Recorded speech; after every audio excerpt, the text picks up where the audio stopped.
ओम साई राम। मैं शिरडी का राजा आज आपको एक जिंदगी की कहानी सुनाता हूँ। छोटी सी कहानी।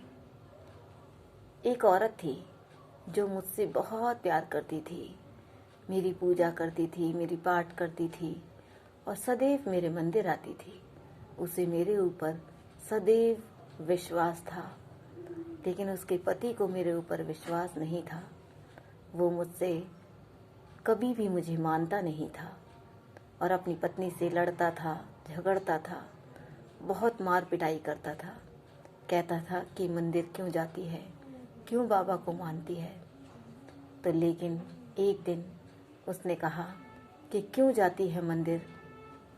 तो बाबा ने उसने हाथ जोड़कर कहा कि बाबा अगर आप हो तो मेरे पति को दिखाई दो, अगर आप हो तो सदैव मेरे बाबा मेरी प्रार्थना सुनो, मेरे पास आओ और मेरे पति को अपना रूप दिखाओ।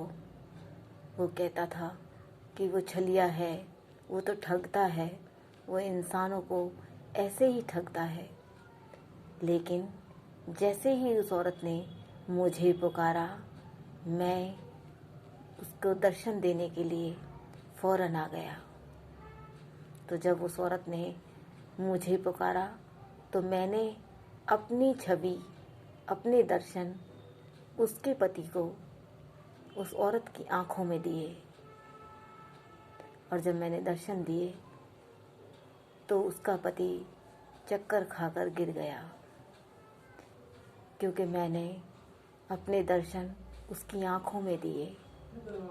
और जब उसने मेरी दर्शन पाए तो जब उठकर कहा कि बाबा के दर्शन हो गए मुझे, उसकी पत्नी ने कहा कि दर्शन हो गए कि हाँ। उन्होंने कहा कि वो तो साईं बाबा नहीं थे, वो तो राम भगवान थे जिन्होंने मुझे दर्शन दिए। और अब मैं जीवन में तुझसे कभी भी कुछ भी नहीं कहूँगा।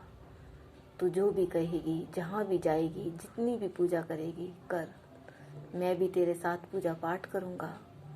मैं भी बाबा के दर्शन करने जाऊँगा। वो बाबा नहीं, वो तो श्री राम हैं। तो देखा, बाबा के अंदर इतनी शक्तियाँ हैं। यदि बाबा के विश्वास को इंसान विश्वास नहीं करता तो बाबा खुद चलकर उसे अपना विश्वास दिलाते हैं। ओम साईं राम। बाबा पे विश्वास कीजिए, सदैव विश्वास कीजिए।